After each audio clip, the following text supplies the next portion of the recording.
In this lesson, we're going to talk about time. We're going to talk about building your internal clock so that when you play music, you actually play in time with a good feel.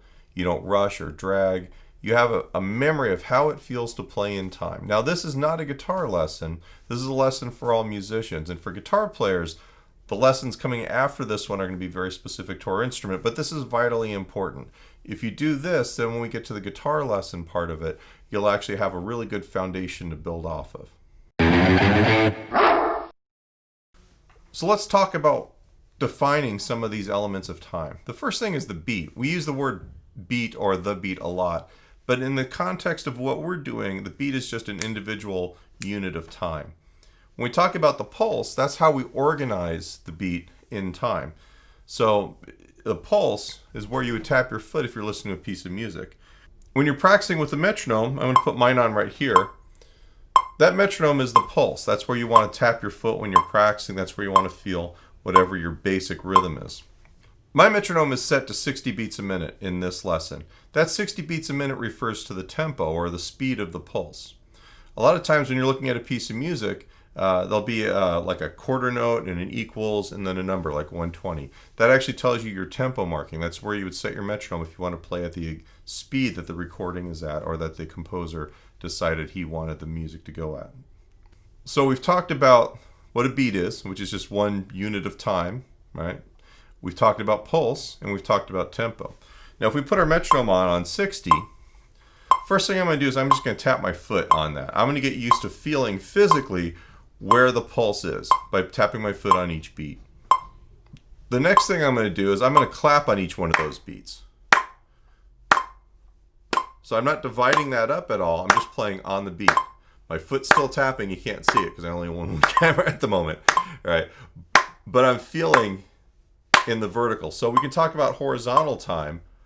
Right? And I'm going to count 1, 2, 3, 4, 1, 2. All right? And that's how time flows. All right? But in the vertical, on beat 1, everything that happens on beat 1, in this case, my foot's tapping on beat 1 and I'm clapping, I'm counting. You know, if I was playing with a band, maybe the drummer would have their bass drum and their hi-hat at the same time, and the bass guitar. Everything that happens like that, that should be aligned, right? That vertical time should be aligned. And what that does is that makes everything really tight. In the next lessons, when we actually start talking about rhythm guitar, we're actually going to take a look at how we can grid the music out and think about it that way. But in the case of this, all we're doing is we're trying to make sure that your foot's tapping on that click and you're clapping on that click, and everything's happening. And hopefully you're counting too. 1, 2, 3, 4. Now I'm counting 4 beats per measure. And this is implying that we're playing in 4/4 time. And we're not going to talk about meter and beats per measure and all that other stuff. But I do need to say that that's what that is referring to. We're going to talk about that more later on. This is literally just about feeling a beat in the pulse and dividing it. Right, and being able to actually do it consistently. So the first thing that we're going to do is we're going to divide this in half. So I'm still tapping my foot on that beat. And I'm going to count the first half as the number, like I was before. 1, 2, 3, 4. But I'm going to count the second half, which is in between those beats, as and. 1, and 2, and 3, and 4. And if I'm clapping, 2, and 3, and 4, and if I take the metronome away, it's just a stream of beats, nice and even, right? It's basically that beat or that pulse twice as fast. All right. The most important thing with this right now, besides being able to count it while you play it, is making sure that you're still only tapping your foot on the beat. All right. That's that vertical time. We always need to know physically in our body where that beat is. If I'm standing up and playing on a gig and I'm playing rhythm guitar, or I'm playing rhythm guitar and I'm singing especially, you may not see me tapping my foot because I'm standing up. I may need to use my feet to hit a button on my pedal board or whatever, but you will see my core, my body actually moving in time. You have to feel where that pulse is in your body, and then you also have to understand how to subdivide it, and you have to have a memory of how it feels to subdivide this stuff consistently and with a good feeling. So that's the first subdivision, where we're dividing it in half. The next subdivision, these are triplets. There's 3 per beat. You can always go 1, 2, 3, 1, 2, 3, 1, 2, 3, 1. But typically in music we'll count 1 triplet, 2 triplet, 3 triplet, 4 triplet. Clap, clap, clap. Triplets kind of have a little bit of a rolling feel to them. All right, and that comes from actually accenting the first of each group of 3. You don't have to do that, and maybe you should practice without doing that. So we think, all right, which if we take the click away, you know, it's the same thing. It's just not.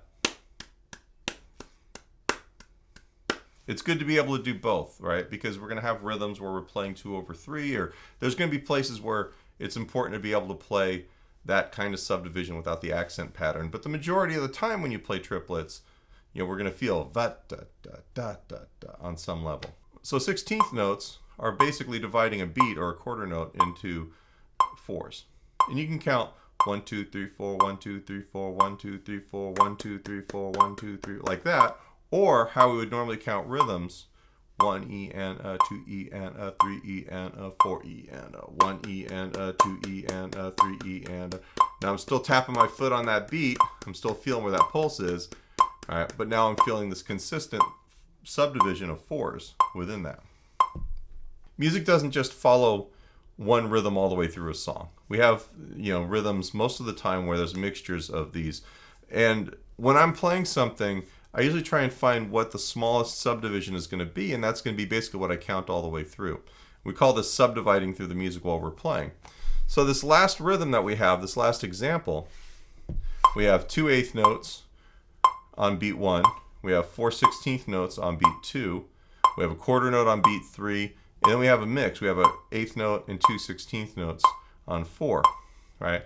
So I'm still going to think 1 E and a, 2 E and a, 3 E and a, 4 E and a, 1 E and a, 2 E and a, 3 E and a, 4 E and a, 1 E and a, 3 E and a, 4 E and a, right?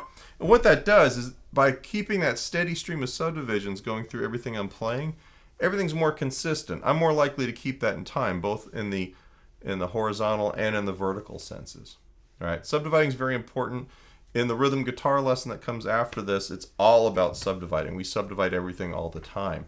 But when we're just counting and when we're doing these clapping exercises, one of the things that you really want to be aware of is the fact that you should count whatever the smallest subdivision is going to be all the way through, even when you're not playing on it. All right, and when I'm doing the eighth notes, 1 E and a, 2 E and a, 3 E and a, 4 E and a, 1 E and a, 2 E and a, 3 E and a, 4 E and a, 1 E and a. Right, when I get to the 16th notes, there's not any weirdness where I'm trying to remember how fast to play. I always know where the 16th notes are. All right, and that becomes really important when you're playing either a rhythm guitar part or you're playing really long rhythms, like long notes, and then you have to play something that's a little bit more complex rhythmically. You know, you have an exact knowledge of where the time is all the time, even when you're not playing all of those. So if you look below this lesson, there's going to be a link to a PDF. Go ahead and click on it. When you click on it, it's going to take you to my website. It looks like you're paying for something, but you're not. It's just how the download process works.